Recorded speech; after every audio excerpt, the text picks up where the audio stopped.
ఎవరో వచ్చారండి. అక్క వస్తాననింది ఈరోజు. అక్క వస్తాననింది అన్నట్లు. అక్క వచ్చిందేమో చూస్తా. అక్క వచ్చిందండి. ఏం చేస్తున్నారు? ఏం చేస్తున్నారు? దోశలకి దోశలకి బియ్యం తెచ్చిందండి అక్క. దోశలకి బియ్యం తెచ్చింది. కూర్చోక. ఏం చేస్తున్నారు? మంచినీళ్ళు ఇవ్వనా?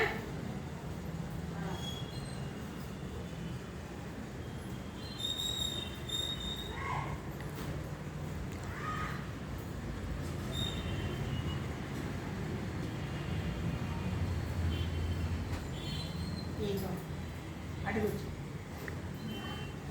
ఆ కట్టని మంచిది కట్ట.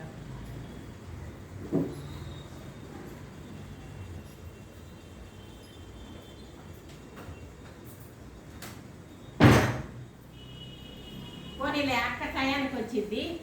నాకు ఒక డౌట్ అన్నట్టు. డౌట్ తెలుసు కానీ పెద్దవాళ్ళకి తెలుస్తాయి కదా, తనకు కూడా తెలుసో తెలీదో తెలియదు. ఒక డౌట్ ఏంటి, బాలతొడుగు. బాలతొడుగు అంటే ఏంటి, దాని అర్థం ఏంటి? అక్కతో చర్చిద్దాము. అక్కతో చర్చిద్దాం. మా మనవాడు వచ్చాడని చూపించాడు. వాడు స్కూల్ నుంచి వచ్చాడు.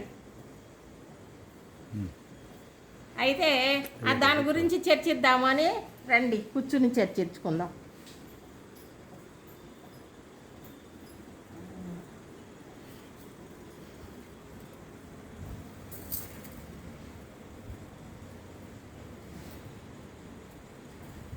విసినకర్రలండి. ఇది పాతకాలం విసినకర్ర.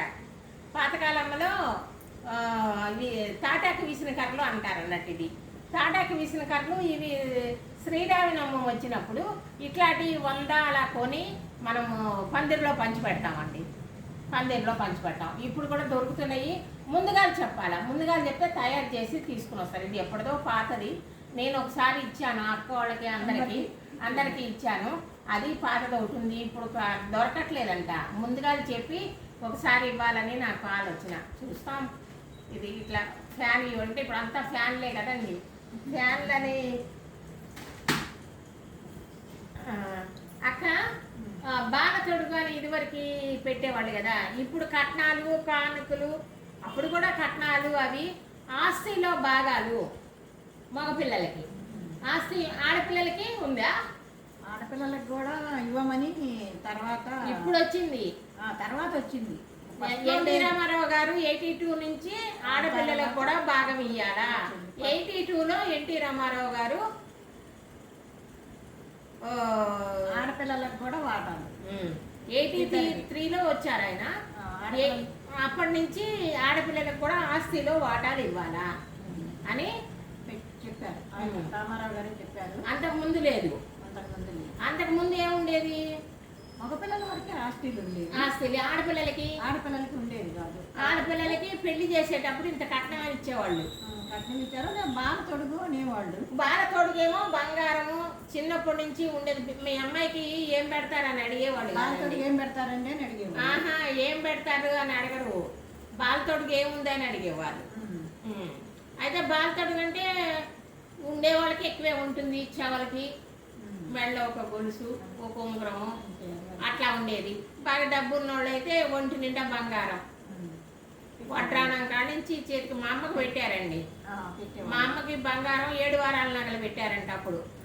అందువల్ల ఏమైందంటే మేము ఇప్పుడు 5 ఆడపిల్లలు 2 అన్నయ్యలు కదా. మా 5 కూడా బంగారం సరిపోయింది పెడతానికి.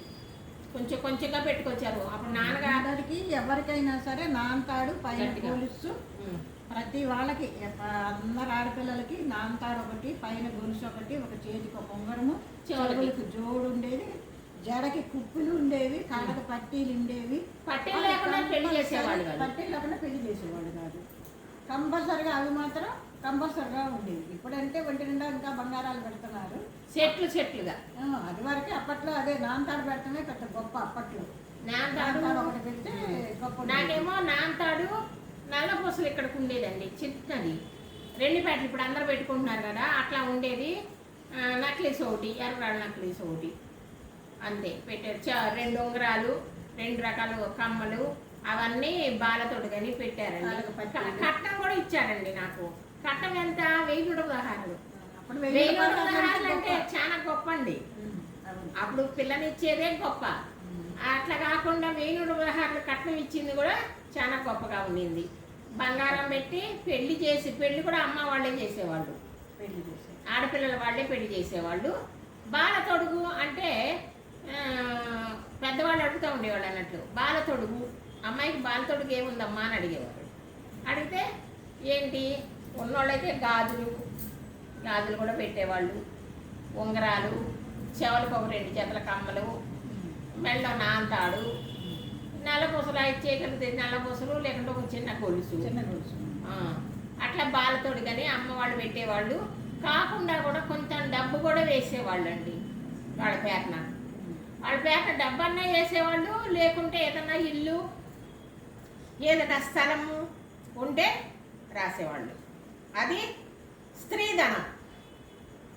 స్త్రీధనం అని దేని ఆడపిల్లలకి స్థలమనో లేదో వాళ్ళకి తగినంత ఉన్నంత స్త్రీధనం అని. నాకేమో స్థలం ఇచ్చారు.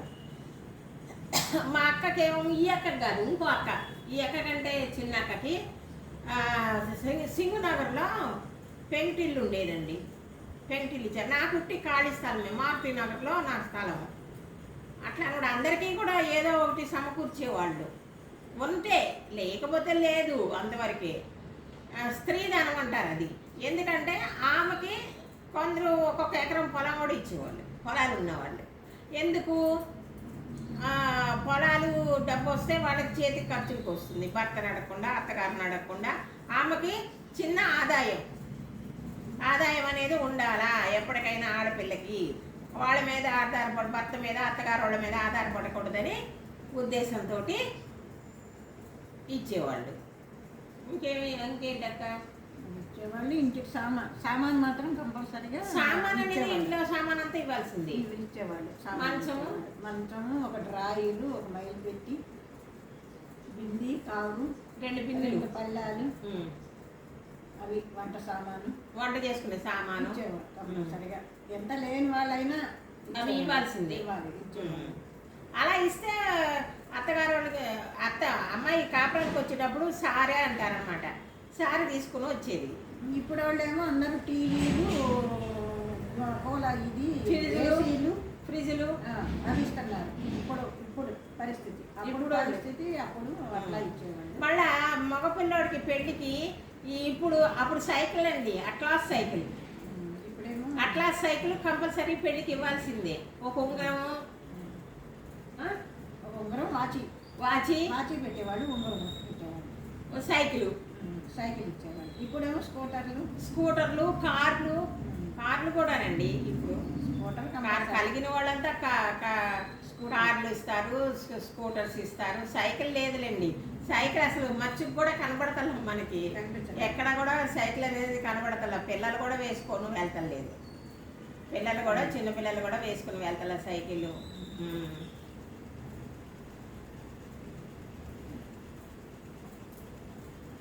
నువ్వు వచ్చినందువల్ల నాకు సంతోషంగా ఉంది. దీని గురించి మాట్లాడాలా అని అనుకున్నాము. అక్కొచ్చింది, అందుకని ఇది ఒక వీడియో చేసేస్తే బాగుంటుంది. నాకు తెలిసిన సందేహాలు అందరికీ తెలుస్తాయి. బాలతొడుగు అనేది ఇప్పుడు ప్రజెంట్ వాళ్ళకి తెలియదండి. ఇప్పుడు తెలియదు. అదివరకు బాలతొడుగు అని అనేవాడు. ఈ బాలతొడుగు అని తెలిసినంత వరకు మీరు ఎవరైనా కామెంట్ పెట్టండి. నాకు తెలుసు అని మీకు తెలుసుంటే మీరు కామెంట్స్ పెట్టండి. పెడితే నాకు తెలుస్తుంది. మళ్ళీ లైక్లు కూడా కొట్టాలండి. లైక్లు కొడితే మన వీడియోస్ కొంచెం డెవలప్ అవుతాయి అన్నమాట. ఎంత లైక్లు వస్తే అంత నాకు తెలియదు ఇన్ని రోజులుగా, ఇప్పుడే తెలుసు. ఏదో కొంచెంగా తెలుసుకుంటున్నాను అన్నట్లు. అది ఇంకా ఏదో అడగాలనుకుంటున్నాను, మర్చిపోతాను, గుర్తుండదు. కృష్ణుడి మీద పాట పాడతానన్నావు నువ్వు. నేను ఇప్పుడు పాడలేను లేక కొంచెం గొంతు ఇదిగా ఉంది. రారా కృష్ణయ్య, రారా కృష్ణయ్య. ఇప్పుడు ప్రాక్టీస్ లేదులేండి, ప్రాక్టీస్ లేదు. కాకపోతే దేవుడి పాడమంటే పడతా. జై శ్రీమన్నారాయణ, జై శ్రీమన్నారాయణ, జై శ్రీమన్నారాయణ, జై జై జై. లక్ష్మీనారాయణ జై లక్ష్మీనారాయణ జై లక్ష్మీనారాయణ జై జై జై. ఇదొకటి. మళ్ళా వినాయకునికి ఏంటి? శుక్లాం భరతరం విష్ణుం శశివర్ణం చతుర్భుజం ప్రసన్న వదనం ధ్యాయే సర్వ విఘ్నోపశాంతియే. మనం ఏ పనికి వెళ్ళినా కానీ ఇది వినాయకుడిని చదువుకుంటే ఈ పద్యం రాదు. అప్పుడు ఏం చేస్తాము? గం గణపతయ నమః, గం గణపతయ నమః, గం గణపతయ నమః అని చదువుకుంటాము. మళ్ళా శ్రీరామ రామ రామేది రమే రామే మనోరమే సహస్రనామ తత్తుల్యం రామనామ వరాననే. ఇది 3 సార్లు కానీ చదువుకుంటే మనకి విష్ణు సహస్రనామం చదివినంత ఫలితం వస్తుంది. శ్రీరామ రామ రామేది రమే రామే మనోరమే సహస్రనామ తత్తుల్యం రామనామ వరాననే. శ్రీరామ రామ రామేది రమే రామే మనోరమే సహస్రనామ తత్తుల్యం రామనామ వరాననే. అక్క కాశీ విశ్వనాథ మీద ఒక పాట పాడతాననేది పాడు. కాశీ విశ్వనాథ తండ్రి విశ్వనాథ నువ్వే తండ్రివైతే మా తల్లి విశాలాక్షి నువ్వే మాకు సాక్షి. కాశీ విశ్వనాథ తండ్రి విశ్వనాథ నువ్వే తండ్రివైతే మా తల్లి విశాలాక్షి నువ్వే మాకు సాక్షి. హర హర మహదేవ శంభో హర హర మహదేవ శంభో మహదేవ శంభో హర హర మహదేవ. ఈ పాట కాశీ విశ్వనాథుని గురించండి. కాశీలో ఉన్న శివుని గురించి. ఆయనకి అక్కడ విశాలాక్షి, కాశీలో ఆ లోపల మండపంలోనే విశాలాక్షి గుడి ఉంటుందండి. చాలా బాగుంటుంది. మేము వెళ్ళాము, కాశీ వెళ్ళొచ్చాము. నేను, ఈ అక్క, మా ఇంకో అక్క, మా పెద్ద ఆడబిడ్డ భర్త, మా వారు, మేము అందరం వెళ్ళాము. వెళ్ళి 3 రోజులే ఉన్నాం. కానీ ఇప్పుడు 9 రోజులు ఉండాలని అంటున్నారు అందరూ. అయ్యో మాకు తెలియలేదు అప్పుడు. ఇదేనండి ఏదో చిన్న భక్తి మాటలు, చిన్నది తెలిసిన విషయాలు. బాలతోడు కంటే అన్నీ పాత మాటలే. ఇవన్నీ కొత్తవి కాదు, పాత మాటలేనండి. ఇవన్నీ మాకు తెలిసినవి అన్నీ చెప్పాలా అనే నా ఉద్దేశం. మనతోనే పోకూడదు, మనకు తెలిసినవి కొన్ని రోజులు అందరికీ చెప్తే అవి ముందుకెళ్తుంది కదా. అందుకని బాలతొడుగు అనే దాని గురించి, ఆడపిల్లలకి ఆస్తిలో వాటాలు దాని గురించి వివరంగా మాట్లాడదాము అక్క నేనని అనుకున్నాము. అక్క అనుకోకుండా వచ్చింది ఈరోజు. మాకు అక్క స్టోర్ బియ్యము దోశలకండి, స్టోర్ బియ్యం దోశలకు వేసుకుంటాము. తెస్తుంది, అక్క తెచ్చి ఇచ్చేస్తుంది. బరువు మొయ్యలేదు, ఎందుకులే అంటే కూడా వినదు. ఇదేనండి నా వీడియో. గోమాత దూడను ఉట్టి గోమాత ఉండకూడదండి, దూడ కూడా కలిగి ఉండాల. ఇది కృష్ణుడు ఉయ్యాల. మనం ఇది పెట్టుకొని ఇట్లా మనం బయటికి వెళ్ళి ఏదన్నా అనుకుని పని జరిగేటప్పుడు వెళ్ళేటప్పుడు కృష్ణుని ఇట్లా ఊపి వెళ్ళాలండి ఉయ్యాల్లో. మనం అనుకున్న పనులన్నీ నెరవేరుతాయండి. ఇదేనండి నా వీడియో. నా వీడియో చూస్తా అంటే సబ్స్క్రైబ్ చేయండి, గంట కొట్టండి, షేర్ చేయండి, లైక్ చేయండి, పద్మజాని ముందుకు పంపుతారని సర్వే జన సుఖినో భవంతు. ఇంకొక మంచి వీడియోతో మీ ముందుకు వస్తానండి. బాయ్.